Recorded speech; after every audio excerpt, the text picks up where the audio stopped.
তোমাকে নিয়ে ঠাট্টা করুক, তোমাকে নিয়ে হাসুক, তোমাকে নিয়ে আঘাত করুক, অবজ্ঞা করুক, তাতে কিছুই হবে না। কিন্তু তারা যেন তোমাকে থামাতে না পারে। তোমার জীবনে তুমি যা নিয়েই কাজ করো তাকে সবচেয়ে ভালোভাবে করার চেষ্টা করো। এমনভাবে করো যেন তোমার আগে বা পরে কেউ এতটা ভালো করতে না পারে। সবচেয়ে বড় জ্ঞানের পরিচয় হলো তুমি কিছুই জানো না, এটাই জানা। লোভ আর হিংসা পরস্পর নিকট আত্মীয়। তুমি যদি টাকা ব্যাংক থেকে ধার নেও তাহলে তুমি ব্যাংকের কাছে দায়বদ্ধ, আর যদি তুমি টাকার মালিক হও তাহলে ব্যাংক তোমার কাছে দায়বদ্ধ।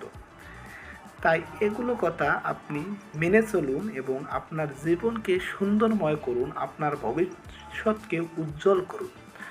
যদি আপনি এ কথাগুলো মেনে চলতে পারেন তাহলে আপনার ভবিষ্যৎ আপনি নিজেই তৈরি করতে পারবেন। আপনার ভাগ্যের উপর দোষারোপ করতে হবে না। আমরা এখন অনেকেই আছি যারা ভাগ্যের উপর নির্ভর করি বা ভাগ্যকে দোষারোপ করি।